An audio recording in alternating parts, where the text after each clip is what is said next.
Hello मित्रों, हूँ छू किमजी कंडोलिया। तमारू अमारी चैनल पर स्वागत है। मित्रों, આપણે આ પાર્ટ 3 છે 9/9/2023 નું જેટકોનું પેપર સોલ્વ કરાવ્યા છીએ તેમાં આપણે પાર્ટ 3 છે। મિત્રો, તમારો અમને સપોર્ટ સારો મળી રહ્યો છે કે આપણે જેટકોના પહેલા પેપર સોલ્વ કરાવ્યું, પહેલું પેપર 2024 નું, એમાં જ આપણે 50 સબસ્ક્રાઇબર સુધી આપણે તમે અમારે સપોર્ટ આપ્યો છે અને પહેલા 50 સબસ્ક્રાઇબર સુધી અમારી ચેનલને પહોંચાડી છે। અને મિત્રો, તમને જરૂરતવાળા લોકો હોય જે અમને અમારો વિડીયો સારો લાગે तो हमारी चैनल ने शेर करो। जे लोग प्रिपरेशन करता हो, तैयारी करता हो, एवा लोग सुधी। अने मित्रों, हमारी चैनल ने આવી જ રીતે તમે સપોર્ટ કરો અને અમારી ચેનલને સબસ્ક્રાઇબ કરો અને લાઈક કરો અને જે જરૂરિયાત હોય તેને શેર કરો। તો મિત્રો, આપણે આ વિડિયોઝમાં 50 થી 75 ક્વેશ્ચન સોલ્વ કરીએ છીએ, થોડા અઘરા લેવલના। તો ચાલો મિત્રો, આપણે લઈએ 51મો પ્રશ્ન। 51મો પ્રશ્ન મિત્રો તમારા ડિસ્પ્લે ઉપર આવી ગયો છે। તેમાં એવું કહેવામાં આવે છે, જ્યારે એક કરતા વધારે અવરોધને સમાંતરમાં જોડવામાં આવે અને તેના વોલ્ટેજ આપવામાં આવે તો નીચેનામાંથી શું લાગુ પડતું નથી। આપણને આ પ્રશ્ન મિત્રો તેમાં 4 ઓપ્શન આપેલા છે કે પહેલો ઓપ્શન છે તેમાંથી કુલ અવરોધ પ્રવાહ વધે, બીજો ઓપ્શન છે કુલ અવરોધ ઘટે, અને ત્રીજો ઓપ્શન છે કુલ અવરોધ વધે, અને ચોથો ઓપ્શન છે દરેક અવરોધના વોલ્ટેજ સરખા થાય। 4 ઓપ્શન આપેલા છે। तो मित्रों, अपन आ प्रश्न बे रीते पूछी सके। लागू पड़े छे, लागू पड़तुं नथी।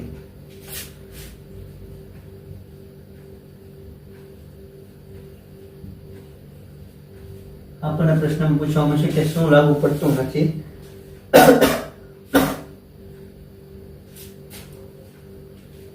आपने प्रश्न में पूछवामां आव्युं छे शुं लागू पड़तुं नथी, અને આપણે બંને ખબર હોવી જોઈએ। આપણને એવું કોઈ પૂછે કે લાગુ પડે છે નીચેમાંથી તેમાંથી આ લાગુ પડે છે કુલ વિદ્યુત પ્રવાહ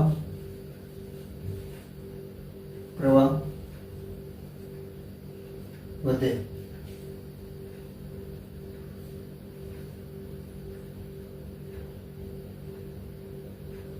તેનો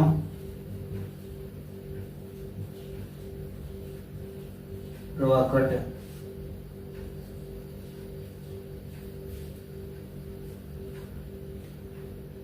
दरेक अवरोधना वोल्टेज सरखा होय छे।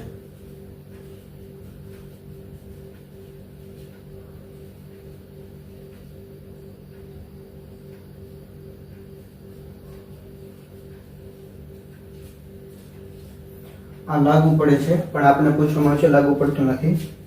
तो तेमां एवुं आवे छे तो तेनो कुल अवरोध વધે છે। મિત્રો, આપણા પ્રશ્ન પ્રમાણે એમાં એવું પૂછ્યું છે કે શું લાગુ પડતું નથી, તો લાગુ પડતું નથી તેમાં તેનો કુલ અવરોધ વધે છે, તે લાગુ પડતું નથી। તો ચાલો મિત્રો, આપણે જોઈએ 52મો પ્રશ્ન। મિત્રો, 52મો પ્રશ્ન તમારી ડિસ્પ્લે ઉપર આવી ગયો છે। તેમાં એવું કહેવામાં આવે છે, નીચેના પાવર ત્રિકોણમાં ખાલી જગ્યા પર શું આવે છે, અને 4 ઓપ્શન આવે છે કેવી,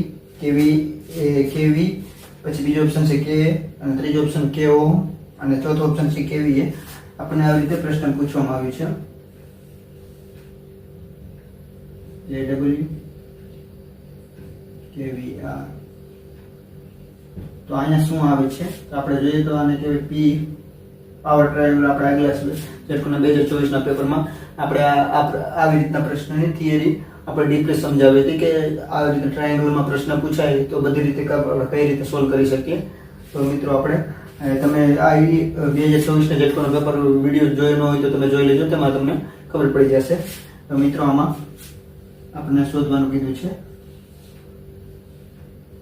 p² Q square KW square plus KVR square।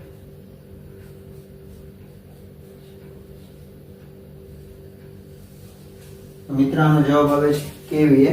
तो मित्रों, આપણે ચાલો આપણે મિત્રો જાણીએ 53મો પ્રશ્ન। આમાં આવે છે કેવીએ જવાબ।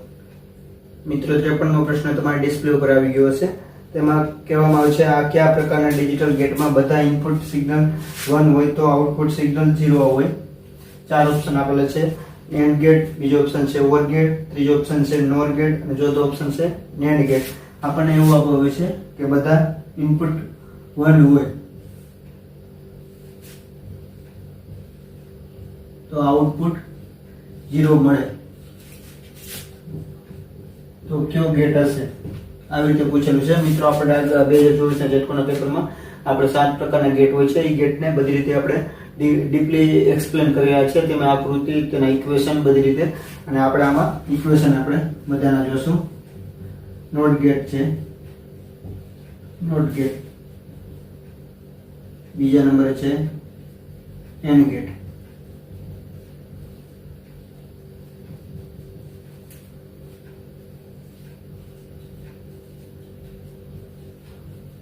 Or get.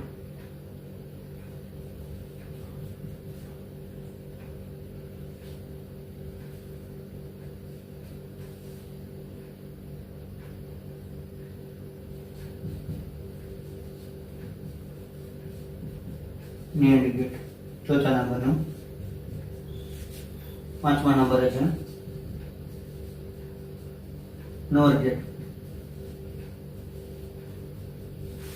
છઠ્ઠા નંબરે છે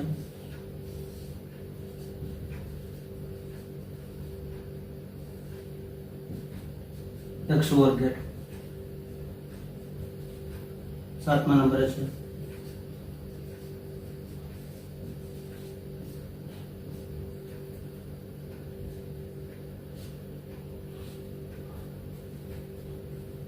XNOR ગેટ.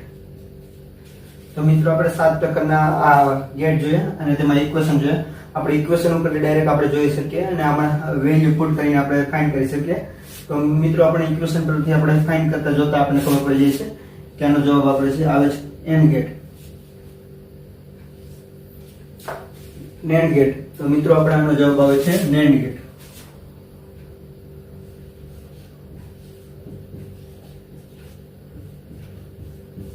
મિત્રો હમણાં જવાબ આવે છે આપણો નેન્ડ ગેટ. તો ચાલો મિત્રો આપણે જોઈએ 54મો પ્રશ્ન. મિત્રો 54મો પ્રશ્ન તમારી ડિસ્પ્લે ઉપર આવી ગયો હશે.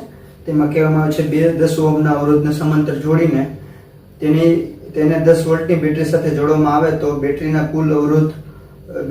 કુલ કેટલો વિદ્યુત પ્રવાહ વહે છે. આપણે વિદ્યુત પ્રવાહ શોધવાનું કીધું છે. 4 ઓપ્શન આપેલા છે.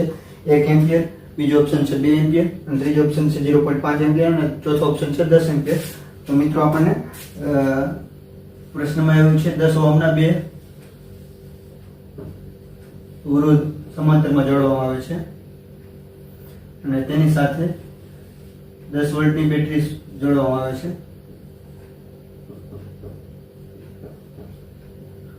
તો તેમાંથી નીકળતો કરંટ કેટલો હોય છે એવું પૂછવામાં આવ્યું છે. તો મિત્રો આપણે આમાં જોતા જ ખબર પડી જાય છે. આપણે આગળ કીધું બંને રેઝિસ્ટરની વેલ્યુ, અવરોધની વેલ્યુ સેમ હોય અને તો જેટલા સમાંતરમાં જોડાણ હોય એટલા આપણે ડિવાઈડ કરી શકીએ. તો આમાં આવે છે આ ટોટલ બરાબર 5 ઓહમ.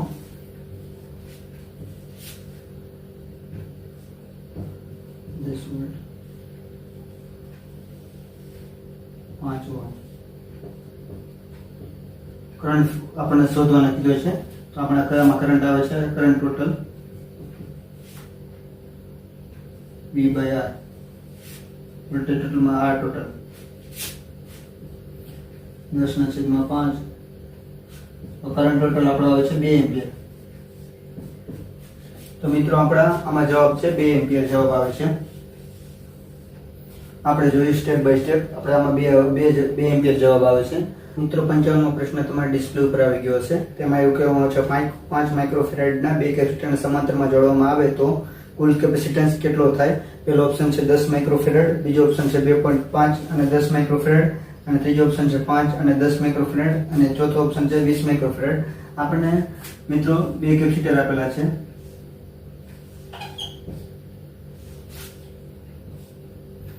ટોટલ કેપેસિટર પૂછવામાં આવેલું છે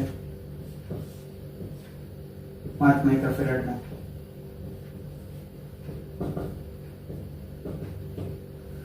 તો મિત્રો આપણે અવરોધ અને ઇન્ડક્ટર આ બંનેમાં સિરીઝ હોય તો સરવાળો થાય અને પેરેલલ હોય તો પણ આપણે પેરેલલમાં ઇન્ડક્ટર અને અવરોધ કરતા કેપેસિટરમાં અલગ હોય છે. સમાંતરમાં હોય તો સિરીઝ જેવું કામ કરે છે અને સિરીઝ હોય તો સમાંતર જેવું કામ કરે છે. તો આપણે સમાંતરમાં છે તો સિરીઝ જેવું કામ કરે છે. તો બંનેનો સરવાળો 5 માઇક્રોફેરાડ પ્લસ 5 માઇક્રોફેરાડ બરાબર ટોટલ કેપેસિટર 10 માઇક્રોફેરાડ છે. 10 માઇક્રોફેરાડ તેનો જવાબ છે. તો ચાલો મિત્રો આપણે લઈએ 56મો પ્રશ્ન. 56મો પ્રશ્ન મિત્રો તમારા ડિસ્પ્લે ઉપર આવી ગયો છે. તેમાં કહેવામાં આવે છે જો વાહકનો અવરોધ 1 હોય અને જો લંબાઈ બમણી કરવામાં આવે અને વાહકનો વ્યાસ મીન્સ ડાયામીટર અડધું કરવામાં આવે તો વાહકનો અવરોધ કેટલો થશે. પહેલો ઓપ્શન છે 1 ઓહમ, બીજો ઓપ્શન છે 4 ઓહમ, ત્રીજો ઓપ્શન છે 8 ઓહમ અને ચોથો ઓપ્શન છે 2 ઓહમ. મિત્રો આમાં આપણને આપવામાં આવે છે વાહકનો અવરોધ 1 છે, 1 ઓહમ છે, તો તેની લંબાઈ પણ 1 જ છે. વાહકનો અવરોધ તેમાં લંબાઈ વધારવામાં આવે, લંબાઈ બમણી કરવામાં આવે, 2L1 કરવામાં આવે અને તેનો ડાયામીટર D1 1 છે. ડાયામીટર અડધું કરવામાં આવે તો તેનો અવરોધ કેટલો થાય તેવું આપણે પૂછવામાં આવ્યું છે. તો મિત્રો આપણે અવરોધનું સૂત્ર જોઈએ. L by A તો આપણને L2 by A2 થાય. હવે ક્રોસ સેક્શનલ એરિયા બરાબર આપણે D² લઈએ કારણ કે આપણને આમ છે વ્યાસ આપેલું છે ડાયામીટર તો D² થાય છે. A બરાબર એરિયા ક્રોસ સેક્શનલ એરિયા બરાબર. તો મિત્રો આપણે જોઈએ L2 બરાબર 2L1 અને A2 બરાબર D2 નો સ્ક્વેર.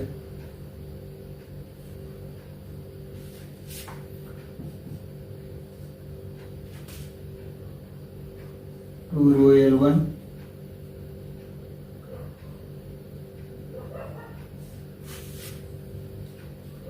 ડાયામીટર અડધો કરવામાં આવે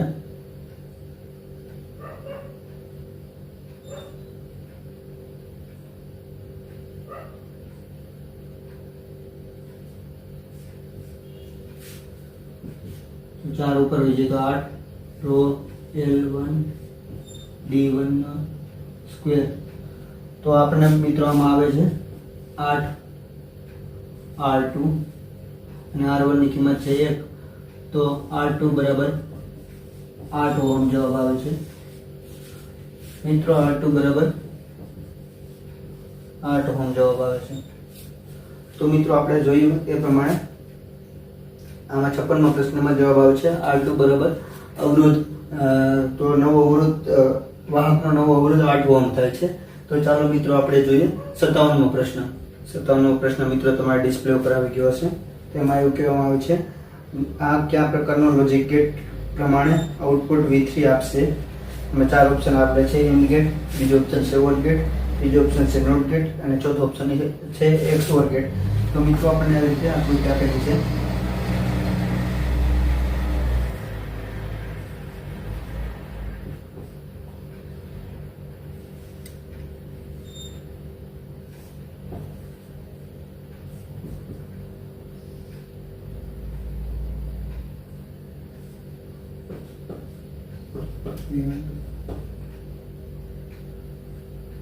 મિત્રો જોઈએ આમાં તો V3 શું આપશે. V3 આપણને આપણે જોઈએ એ પ્રમાણે છે બે ડાયોડ V1 V2 આપેલા છે તો આપણને V3 આપશે V1 V2 કારણ કે રજિસ્ટરમાં ત્યાં અર્થિંગ થઈ જાય છે તે અવરોધ છે એટલે ત્યાં નહીં જાય તો V1 V2 થશે. તો આપણે આમાં OR ગેટ આપણે આવે છે મિત્રો. આ ઇક્વેશનમાં આપણે OR ગેટ જવાબ આવે છે. તો ચાલો મિત્રો આપણે જોઈએ 58મો પ્રશ્ન. મિત્રો 58મો પ્રશ્ન તમારા ડિસ્પ્લે ઉપર આવી ગયો છે. તેમાં એવું કહેવું છે દશાંશ સંખ્યા 27 નું દ્વિસંખ્યા બાઇનરીમાં રૂપાંતરણ શું થાય છે. પહેલો ઓપ્શન આપેલો છે 10101, બીજો ઓપ્શન છે 11011, ત્રીજો ઓપ્શન છે 10100 અને ચોથો ઓપ્શન છે 11010. તો મિત્રો આપણને 27 ની દશાંશમાંથી બાઇનરી ફાઇન્ડ કરવાનું પૂછેલું છે. તો આપણે જોઈએ 47 બાય 13 ભાગ હાલે 2 ભાગ હાલે તો 13 2 ભાગ હાલે તો 6 એક સંખ્યા વધે છે આપણે એના માટે આપણે અહીંયા સાઈડમાં મૂકેલી છે અને 2 ભાગ હાલે તો 3 0 2 ભાગ હાલે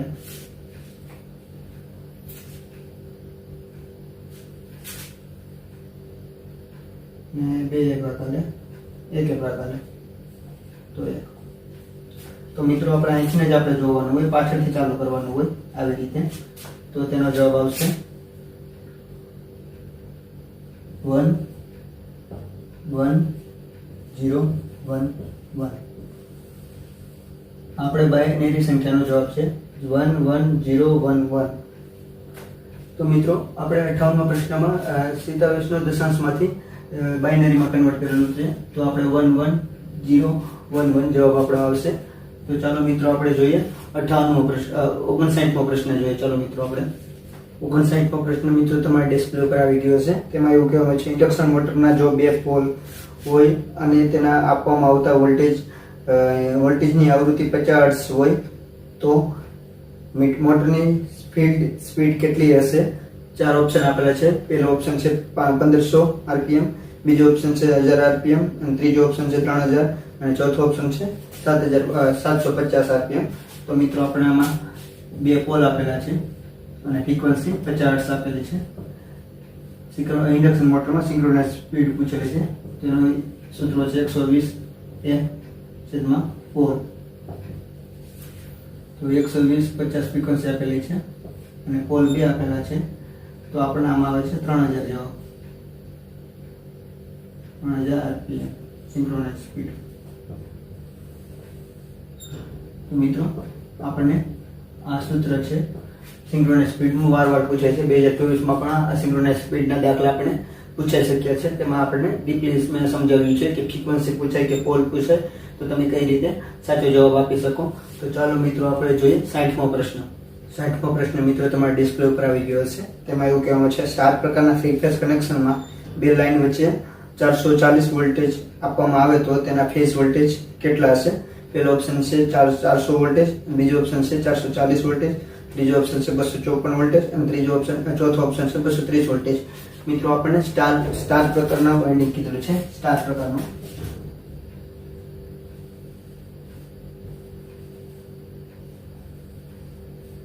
પણ સ્ટાર પ્રકારનું આપેલું છે. તેમાં બંને લાઈન વચ્ચે વોલ્ટેજ લાઈન ટુ લાઈન બંને વચ્ચે 440 વોલ્ટેજ આપેલા છે. તો તેમાં ફેઝ વોલ્ટેજ આપણે ફાઇન્ડ કરવાનું કીધું છે. ફેઝ વોલ્ટેજ મિત્રો આપણે જોઈએ છે કે સ્ટાર કનેક્શન એમાં લાઈન કરંટ અને ફેઝ કરંટ સેમ હોય છે. લાઈન કરંટ અને ફેઝ કરંટ સેમ હોય છે, પણ લાઈન ટુ લાઈન વોલ્ટેજ નો આપણે આવી રીતે હોય છે √3 VPH ફેઝ વોલ્ટેજ. તો આપણે આના ઉપરથી ફેઝ વોલ્ટેજ આપણે ફાઇન્ડ કરી શકીએ.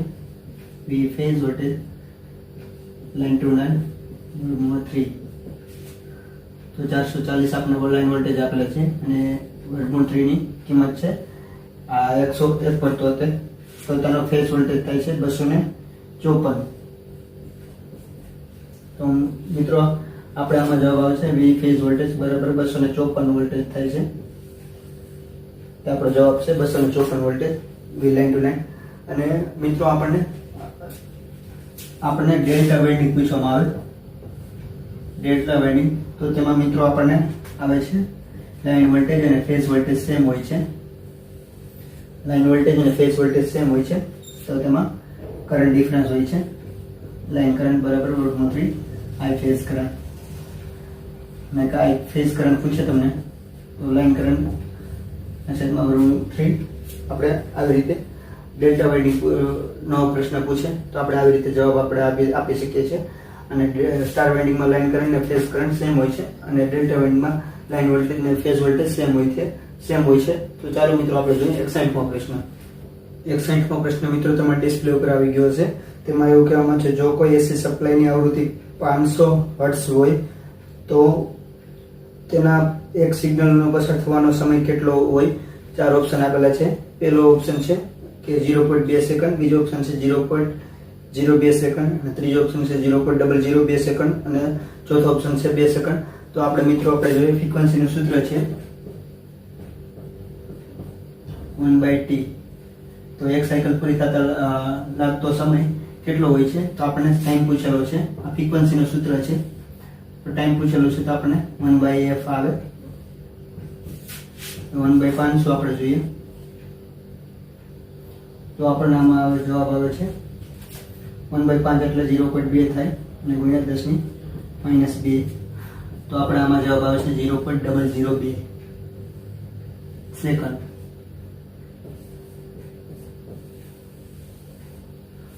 તો આમાં આપણને એવું છે એસી સપ્લાયની 500 હર્ટ્ઝની ફ્રીક્વન્સીને એક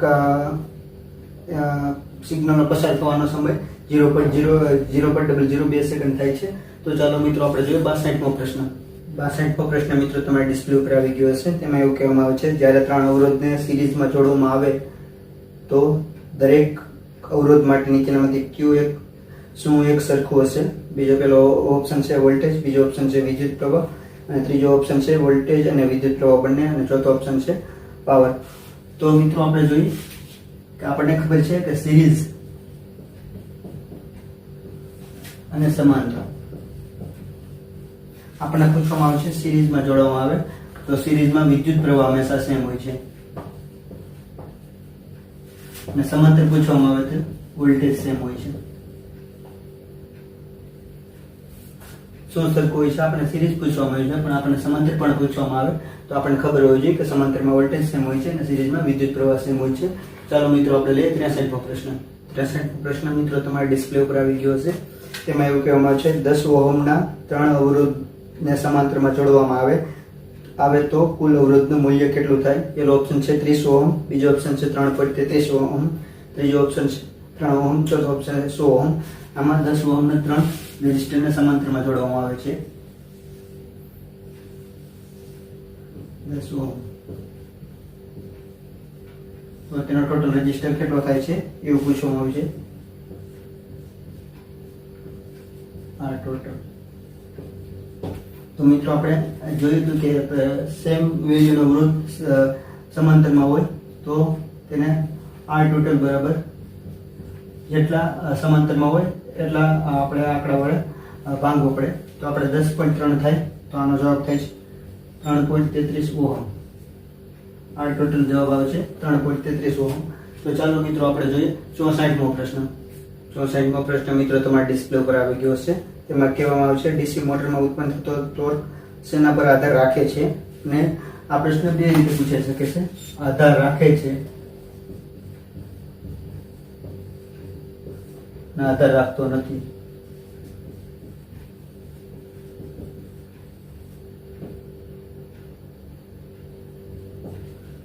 ચાર ઓપ્શન આપેલા છે. ફ્લક્સ પર, બીજો ઓપ્શન છે આર્મેચર પર પસાર થતા વિદ્યુત પ્રવાહ પર, અને મોટરની સ્પીડ પર, અને ચોથો ઓપ્શન છે એ અને બી બંને. તો મિત્રો આપણે ટોર્કનું સૂત્ર જાય છે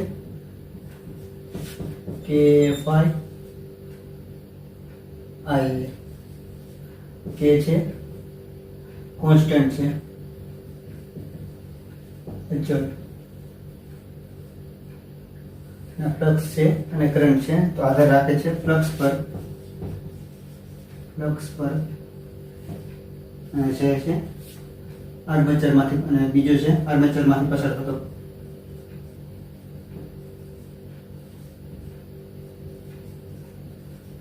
વિદ્યુત પ્રવાહ.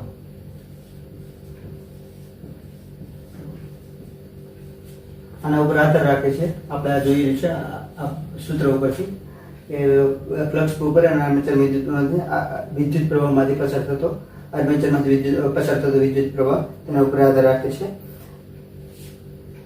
અને શેના ઉપર આધાર રાખતો નથી? તો મોટરની સ્પીડ પર આધાર રાખતો નથી ફ્લક્સ ટોર્ક.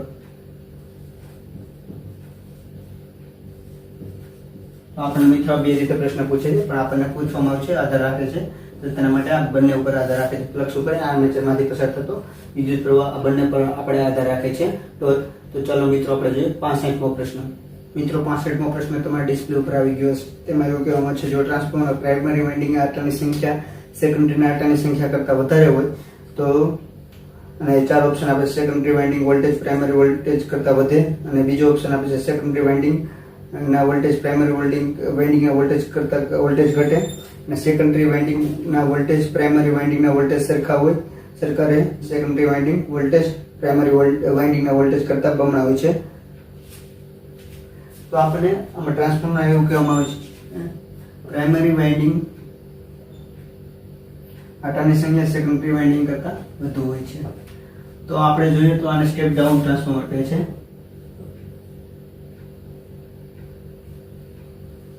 ડાઉન ટ્રાન્સફોર્મર કહે છે. તો આમાં મિત્રો સેકન્ડરી વાઇન્ડિંગ આમાં પ્રાઇમરી કરતા આમાં 4 ઓપ્શન પ્રમાણે આપણે જોઈએ તો સેકન્ડરી વાઇન્ડિંગ કરતા winding voltage primary winding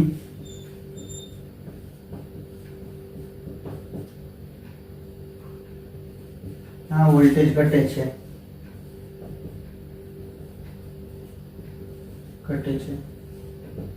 secondary winding voltage primary winding ના વોલ્ટેજ ઘટે છે પ્રાઇમરી કરતા સેકન્ડરી વાઇન્ડિંગ ના વોલ્ટેજ પ્રાઇમરી વાઇન્ડિંગ ના વોલ્ટેજ કરતા ઘટે છે.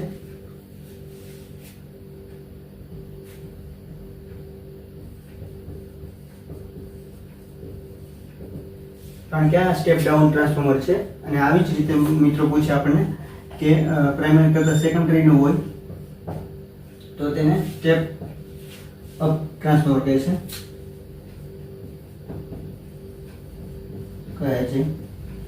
આપણે 2024 ના પણ આ પેપરમાં સ્ટેપ ડાઉન અને સ્ટેપ અપ નો પ્રશ્ન ટ્રાન્સફોર્મર માટે આટાની સંખ્યા એવો પ્રશ્ન પૂછવામાં આવેલો હતો. તો મિત્રો આપણે આમાં જોયું કે સ્ટેપ ડાઉન ટ્રાન્સફોર્મર તો વોલ્ટેજ સેકન્ડરી વાઇન્ડિંગના વોલ્ટેજ ઘટે છે, અને સ્ટેપ અપ પૂછે તો સેકન્ડરી વાઇન્ડિંગના વોલ્ટેજ વધે છે. તો ચાલો મિત્રો આપણે લઈએ 66મો પ્રશ્ન. મિત્રો 66મો પ્રશ્ન તમારા ડિસ્પ્લે ઉપર આવી ગયો હશે. તેમાં એવું કહેવામાં આવે છે ઇન્ડક્ટર પેદા થતો વોલ્ટેજ કેટલા હોય છે? ઇન્ડક્ટરમાં પેદા થતો વોલ્ટેજ કેટલો હોય છે? પહેલો ઓપ્શન છે ઇન્ડક્ટરમાં તેના ઇન્ડક્ટન્સ અને વહેતા વિદ્યુત પ્રવાહના ગુણાકાર જેટલો હોય છે. બીજો ઓપ્શન છે તેના ઇન્ડક્ટન્સ અને વહેતા વિદ્યુત પ્રવાહના ગુણાકાર જેટલો હોય છે. ત્રીજો ઓપ્શન તેના ઇન્ડક્ટન્સ અને વહેતા વિદ્યુત પ્રવાહના ફેરફારના દરના ગુણાકાર જેટલો હોય છે. અને ચોથો ઓપ્શન છે તેના વિદ્યુત પ્રવાહના અને ઇન્ડક્ટરના ગુણોત્તર જેટલો હોય છે. તો મિત્રો 4 ઓપ્શન આપેલા છે. તો આપણે જોઈએ કે ઇન્ડક્ટર બરાબર લાઈન એવું આપેલું છે ઇન્ડક્ટર વોલ્ટેજ ઇન્ડક્ટર બરાબર L બરાબર di/dt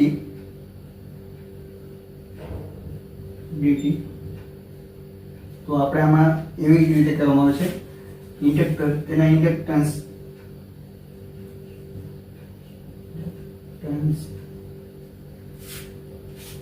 અને વહેતા વિદ્યુત પ્રવાહ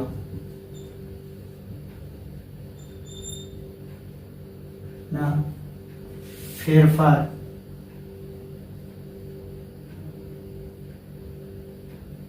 ના દરના ગુણાકાર જેટલો હોય છે.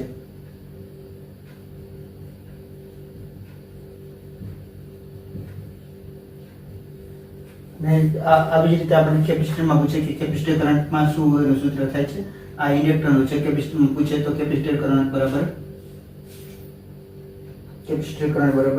C dV/dt વોલ્ટેજના દરના ગુણાકાર બરાબર હોય છે. અને આવી જ રીતે આપણે રેઝિસ્ટર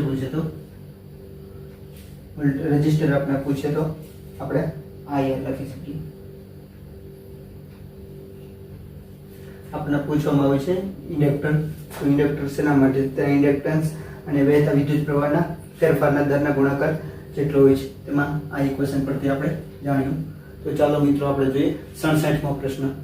67મો પ્રશ્ન મિત્રો તમારા ડિસ્પ્લે ઉપર આવી ગયો હશે. તેમાં એવું કહેવામાં આવે છે જ્યારે ટ્રાન્ઝિસ્ટરને કોમન એમિટર પ્રકારમાં નીચેનામાંથી કયા પ્રકારે જોડવો પડે કે જેથી એમ્પ્લીફાયર તરીકે કામ કરે છે? ટ્રાન્ઝિસ્ટરને કેવી રીતે જોડવું પડે તો એમ્પ્લીફાયર તરીકે કામ કરે છે? પહેલો ઓપ્શન છે emitter base junction reverse bias અને collector reverse bias reverse forward bias. બીજો ઓપ્શન છે emitter base junction reverse bias અને કલેક્ટર બેઝ ફોરવર્ડ બાયસ.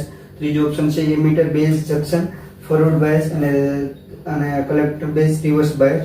અને ચોથો ઓપ્શન છે emitter base junction forward bias અને કલેક્ટર બેઝ રિવર્સ બાયસ. તો મિત્રો આપણે ટ્રાન્ઝિસ્ટરને એમ્પ્લીફાયર તરીકે આપણે યુઝ કરવું હોય, કામ કરવું હોય તો એમિટર બેઝ જંક્શનને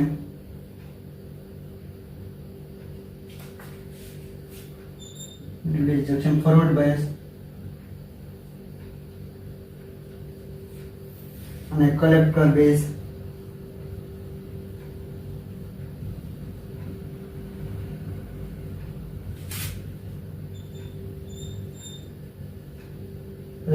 રિવર્સ બાયસ હોય તો આવી રીતે ટ્રાન્ઝેક્શનને જોડવામાં આવે તો તે એમ્પ્લીફાયર જેવું કામ કરે છે. તો ચાલો મિત્રો આપણે જોઈએ 59મો પ્રશ્ન. 59મો પ્રશ્ન મિત્રો તમારા ડિસ્પ્લે ઉપર આવી ગયો હશે. તેમાં એવું કહેવામાં છે ડાયોડને ફોરવર્ડ દિશામાં જોડવો હોય તો તેમાં પહેલો ઓપ્શન છે એનોડ ઋણ અને કેથોડ ધન સાથે જોડવો જોઈએ. અને બીજો ઓપ્શન છે એનોડ ધન અને કેથોડ ઋણ સાથે જોડવો જોઈએ. ત્રીજો ઓપ્શન છે એનોડ ઋણ અને કેથોડ ઋણ સાથે જોડવો જોઈએ. ચોથો ઓપ્શન છે એનોડ ધન અને કેથોડ ધન સાથે જોડવો જોઈએ. તો મિત્રો આપણે ડાયોડને ફોરવર્ડ બાયસ તરીકે આપણે હોય તો આપણે એનોડને ધન સાથે જોડવો જોઈએ અને કેથોડને ઋણ સાથે જોડવો જોઈએ. તો આપણે આ ફોરવર્ડ બાયસમાં કામ કરે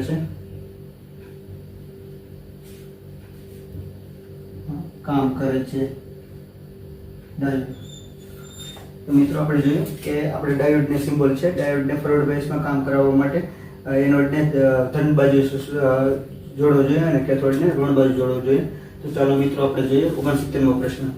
મિત્રો 69મો પ્રશ્ન તમારી ડિસ્પ્લે ઉપર આવી ગયો છે. તેમાં એવું કહેવાય છે ઇન્ડક્ટરનો ઇન્ડક્ટન્સ રિએક્ટન્સ શેના પર આધાર રાખે છે? 4 ઓપ્શન છે ઇન્ડક્ટન્સના વજન પર આધાર રાખે છે. બીજો ઓપ્શન છે ઇન્ડક્ટર પર આપતી આવૃત્તિ પર આધાર રાખે છે. અને ત્રીજો ઓપ્શન છે ઇન્ડક્ટરમાંથી પસાર થતી વીજ પ્રવાહ પર આધાર રાખે છે. ચોથો ઓપ્શન છે ઇન્ડક્ટરને આપવામાં આવતા વોલ્ટેજ પર આધાર રાખે છે. મિત્રો આપણને પૂછવામાં આવ્યું છે ઇન્ડક્ટિવ રિએક્ટન્સ. ઇન્ડક્ટિવ રિએક્ટન્સનું સૂત્ર આવી રીતે છે WL. તો 2πfL થાય છે. અને તો આમાં પ્રશ્નમાં પણ છે ઇન્ડક્ટરને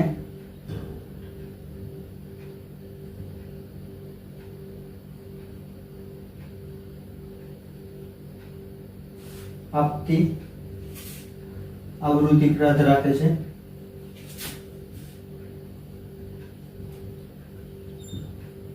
આ સૂત્ર ઉપરથી આપણે ખબર છે કે શેના ઉપર આધાર રાખે છે? એમાં ઇન્ડક્ટરને આપતી આવૃત્તિ પર આધાર રાખે છે.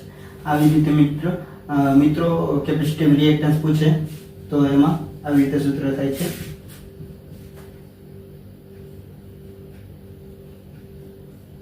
કેપેસિટિવ રિએક્ટન્સ પૂછે તો આપણે આવી રીતે સૂત્ર થાય છે. તેમાંથી આપણને ખબર પડી શકે છે કે તેના છેદમાં 2πfc થાય છે. તો ચાલો મિત્રો આપણે જોઈએ 70મો પ્રશ્ન. 70મો પ્રશ્ન મિત્રો તમારા ડિસ્પ્લે ઉપર આવી ગયો છે. તેમાં એવું કહેવામાં આવે છે વિદ્યુત જનરેટરના ફિલ્ડ વાઇન્ડિંગ ને વિદ્યુત પ્રવાહ સાથે જોડ્યા સિવાય તેના રેટેડ સ્પીડ પર ફેરવવામાં આવે તો કેટલા વોલ્ટેજ ઉત્પન્ન થાય છે? એમાં 4 ઓપ્શન આપે છે. 0 વોલ્ટેજ ઉત્પન્ન થાય છે. બીજો ઓપ્શન છે થોડા વોલ્ટેજ ઉત્પન્ન થાય છે. અને ત્રીજો ઓપ્શન છે રેટેડ વોલ્ટેજ ઉત્પન્ન થાય છે. અને ચોથો ઓપ્શન વિદ્યુત જનરેટર બળી જાય છે. તો મિત્રો વિદ્યુત જનરેટરના ફિલ્ડ વાઇન્ડિંગને વિદ્યુત પ્રવાહ સાથે જોડ્યા સિવાય આપણે કરવામાં આવે તો થોડા વોલ્ટેજ ઉત્પન્ન થાય છે.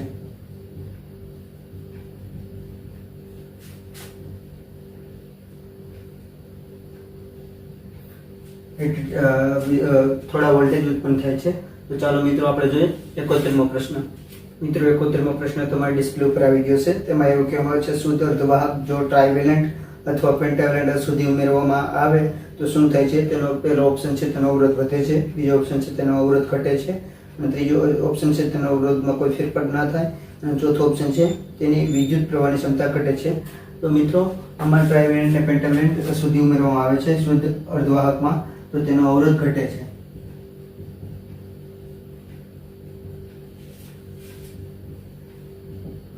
તો તેનો અવરોધ ઘટે છે. તો ચાલો મિત્રો આપણે લઈએ 72મો પ્રશ્ન. મિત્રો 72મો પ્રશ્ન તમારી ડિસ્પ્લે ઉપર આવી ગયો છે. તેમાં એવું કહેવામાં આવે છે ડીસી શન્ટ મોટરમાં ફિલ્ડ વાઇન્ડિંગનો વિદ્યુત પ્રવાહ વધે તો તેની સ્પીડ શું થાય છે? પહેલો ઓપ્શન છે બદલાશે નહીં. બીજો ઓપ્શન છે વધશે. અને ત્રીજો ઓપ્શન છે ઘટશે. અને ચોથો ઓપ્શન છે શૂન્ય થઈ જશે. ડીસી શન્ટ મોટરમાં ફિલ્ડ વાઇન્ડિંગનો વિદ્યુત પ્રવાહ વધે તો તેની સ્પીડ ઘટશે.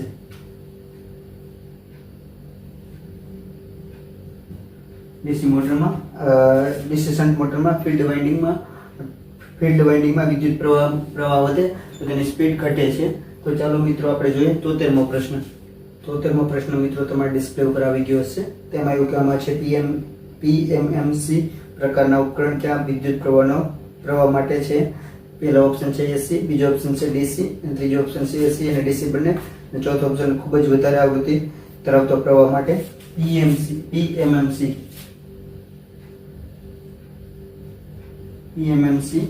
DC માટે વપરાય છે.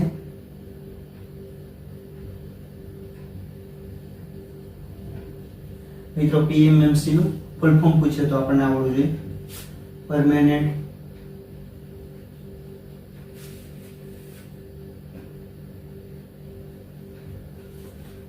મેગ્નેટ મૂવિંગ કોઇલ, આ તેનું સૂત્ર થાય છે. અને મિત્રો આપણે આવી રીતે આપણને પૂછે DC માટે વપરાય છે તો AC માટે MC બરાબર મૂવિંગ કોઇલ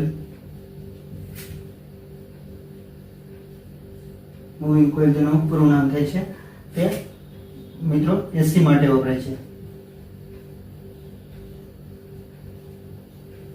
અને DC માટે PMC પણ વપરાય અને એન્ડ ઇલેક્ટ્રોમીટર પણ વપરાય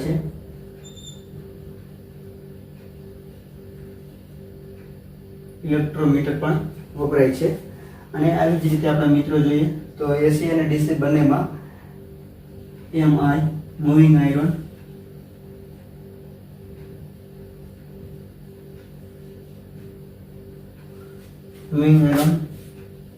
AC પ્લસ DC બંનેમાં વપરાય છે.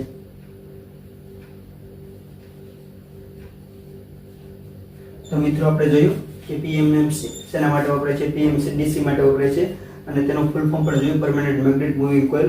અને એવી જ રીતે MC પૂછે AC માટે વપરાય છે, MI પૂછે તો AC અને DC બંને માટે વપરાય છે. તો ચાલો મિત્રો આપણે જોઈએ 74મો પ્રશ્ન.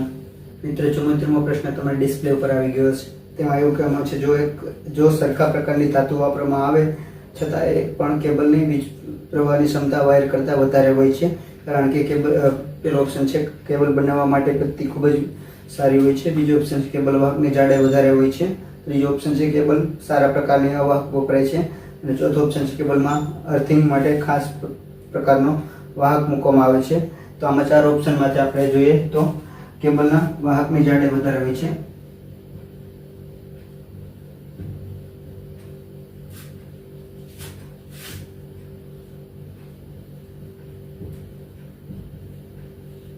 મિત્રો આપણે આમાં જોઈએ તો કેબલના વાહકની જાડાઈ વધારે હોય છે, તે આપણો જવાબ આવે છે. તો ચાલો મિત્રો આપણે જોઈએ 75મો પ્રશ્ન.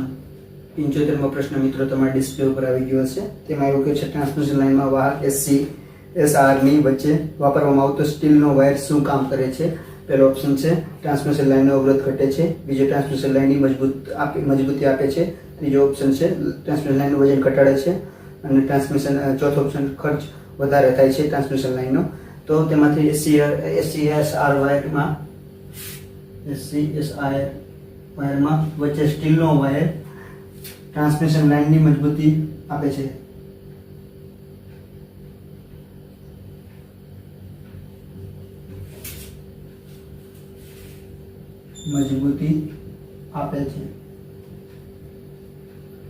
નીચે ટ્રાન્સમિશન લાઇનની મજબૂતી આપે છે. નીચે SCSR વચમાં સ્ટીલનો વાયર ટ્રાન્સમિશન લાઇનની મજબૂતી આપે છે. તો ચાલો મિત્રો આપણે આ 75 ક્વેશ્ચન આપણે કમ્પ્લીટ કરીએ, થોડા અઘરા લેવલના 2023નું જેટકોનું પેપર. તો મિત્રો જેટકોના બે જ પેપર હતા, 2024માં એક લેવલનું અને 2023માં એક લેવલનું. તો આપણે મિત્રો જેટકોના બે પેપર કમ્પ્લીટ કર્યા અને પેપર સોલ્યુશન કર્યા. તો તમને અમારો વિડીયો સારો લાગે તો અમારી ચેનલ લાઈક કરજો અને શેર કરજો અને સબસ્ક્રાઈબ કરજો. અને મિત્રો જે જરૂરિયાતવાળા હોય તેને આપણે તેના સુધી અમારી ચેનલ પહોંચાડજો અને તેને સબસ્ક્રાઈબ કરાવજો.